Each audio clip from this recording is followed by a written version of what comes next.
This automotive brand selling car parts, accessories, and wheels is scaling to $157,814 per month in revenue exclusively using Google Ads. And in this video, I want to show you exactly how we're making it happen. Now, before I get into any of the nitty-gritty details, I want to mention that we're basically scaling this brand by doing absolutely nothing. You heard me right, we're doing literally nothing to scale this brand to $157K per month. It's literally on autopilot. Now, you might be a little bit confused on what I mean exactly, but everything will make sense very, very shortly. Before we get into the actual strategy though, I want to go over some of the results a bit more. So in the last 30 days alone, we have spent roughly $15,000 with just 2 major campaigns and generated back $157,000. That's because this is more on the mid-ticket to the higher ticket range side of things. If we look at the overall average order value, we can see that it's roughly $720. The click-through rate for these Google Ads campaigns in general is on the higher end. It's above average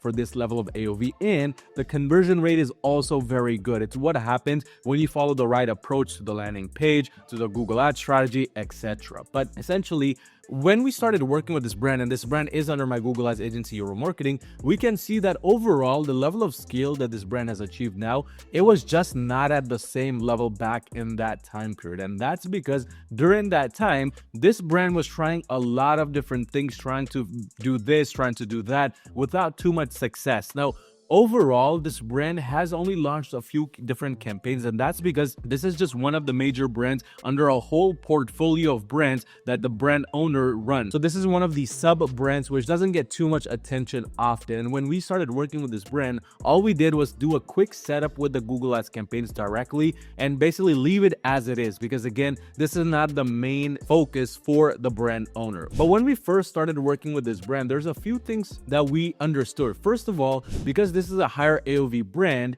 the overall break-even ROAS was also on the higher end. For this brand, the break-even is roughly a 8x, but in the last 30 days, we have been able to operate above that at a 10.46x with basically doing nothing. And the main issue when we first began working with this brand, which was basically during the beginning portion of this curve, towards the beginning of 2024 as well, was that a lot of these campaigns which this brand already had running, for example, these were originally operating on a manual bidding basis. Now, if you don't know, with manual bidding, it's more of an entry-level approach, an entry-level strategy for those brands that don't have too much data within their ad accounts. And that was the situation for this brand during the start, when they didn't have too much data, but whatever they were spending, it was generating a lot of high return on ad spend. I mean, in 2022, they were spending $2,000 to make back $42,000. That's an insane level of ROI here. And because they were getting such valuable data with manual bidding strategies, they kept things going as they were. And what they failed to realize is one of the main reasons why their brand plateaued for a majority of 2022 and 2023 was because they were not implementing smart bidding, because they didn't know what kind of bidding strategies to run by, what was the average CPC that they should be targeting, so on and so forth. So there was a lot of guesswork going on because the person handling this Google Ads originally was not the most experienced. So what we did initially when we first began work is always going after the product feed, the foundation first. When we began work during the early portion of 2024, essentially what we realized is this brand does not really have too much to do with the product feed, because if we go into the product feed, what we can see is overall this is a very simplistic approach for the product feed as a whole. If you look at the product images here, which you can't due to security reasons, they're plain white background images. Now, don't get the wrong idea. Just because plain white background images work here does not mean it's going to work for your brand, because every niche is different. And so far, what we have understood now working with over 503 e-commerce brands and scaling with Google is the brands where the competitors have plain white background images, you need to be doing the opposite of them. And the brands where the competitors have real lifestyle background images, you can get away with doing plain white background images just like these ones. So that's exactly what we saw here, where majority of the competitors, they had realistic lifestyle background images, but in addition to that, they were not putting in too much of an effort into the entirety of their funnel. What that means is even though their product images were on points, their Google product titles were off. They didn't have proper SEO techniques. There was no high perceived value increasing keywords. The Google Merchant Center was just overlooked. And all of these things were adding up and causing them not to be as profitable as these brands could be. So along with doing a completely different approach for the product images directly, we also focus on expanding the product titles, making them as big as possible. You can't see the product titles here, but we added as many SEO keywords as possible while also focusing on the perceived value of the words we were focusing on. But the most important thing we did is we set an evergreen promotion in the Google Merchant Center, which has a expiration date that's very, very far into the future. But essentially what this helped us do is for any of the major products or keywords that we were selling here, essentially, for example, if we type in the keyword 3D printer, this promotion helped their price become the color green. And again, because majority of their competitors were overlooking it, this automatically helped us improve our CTRs. I mean, with plain white background images, almost all of our products here are a 1% CTR and above, and that's exactly why their ROAS values are 15x, 6x, 12x, so on and so forth. So this attention to the foundation originally is really what helped us establish a strong ground for this brand, which these simplistic campaigns could run off of. Now, after doing niche research, after doing competitor research, and then also keyword research, what we wanted to do is then now focus the strategy on these campaigns. When we first initially started, what we noticed is along with these first two campaigns, they had these other 4 different campaigns running. It was standard shopping campaigns, a performance max campaign, and then another standard shopping, and then search campaign. Now, from this, what I understood is this strategy, there's not really a strategy in place. Rather, it's like a lump sum approach where they're trying just different approaches all together all at once. And they're hoping one of these works so they can shut everything else up. That was basically the approach that they were taking. And this is not an ideal approach because not only was this causing a lot of these products to overlap each other and basically compete against each other inside the same auction, but it was also driving up their own cost per link clicks. I mean, during that time, the cost per link clicks might seem like they were on the lower end, but they were not targeting the right audience. The audience they were targeting were more window shoppers, and overall, they were not able to achieve the level of scale that they truly wanted. They were just in this little bit of a plateau. It wasn't until basically 2024 when we really shut off majority of the campaigns to mid-April 2024 until basically now is when we shut off majority of the campaigns and only let 2 of the top campaigns run. So as you can see, these completely stopped spending the money and the entire focus went on these 2. And that was because originally this Performance Max had all of the products in there. Now, I always say, if you're one of my OG followers, that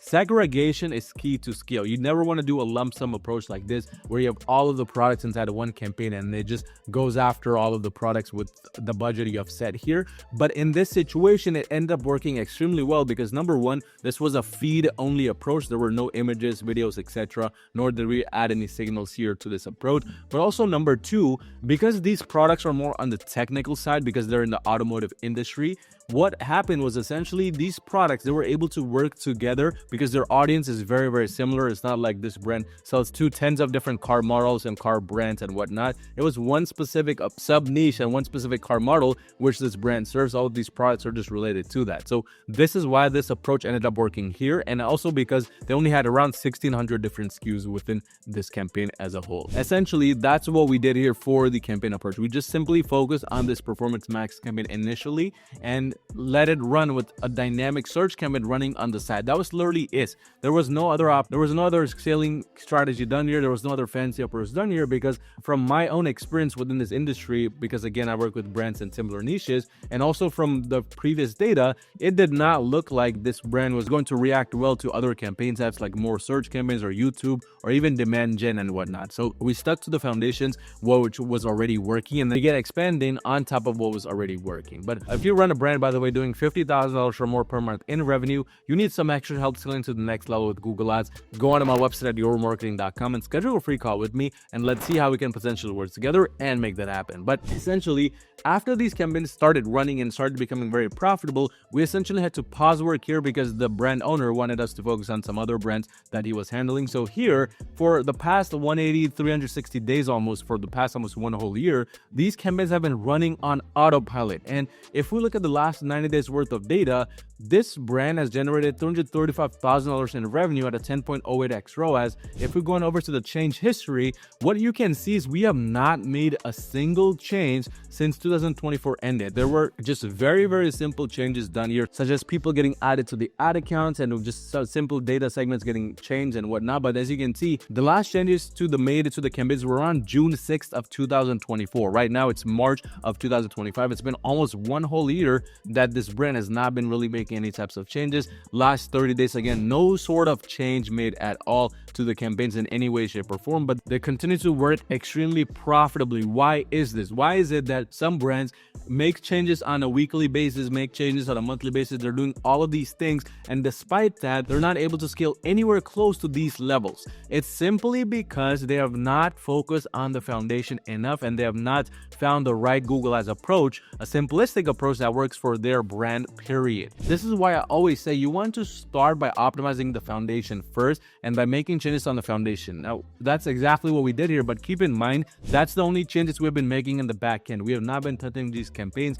because they've been doing so well. Rather, we have been optimizing the back end, moving keywords from product titles, improving the descriptions, changing up images as needed, etc. But that's the only changes we have been making. If you focus on building a solid foundation and then you optimize it based on data, you can get away with doing very minimal changes to the campaigns, which is exactly what we saw here. And that's essentially the same strategy we are continuing with this brand. There's no need to make any changes here because it's running on autopilot and it's generating a very decent amount of return on ad spend along with the revenue. And so essentially we're just letting these campaigns run without adding anything until it completely stops working.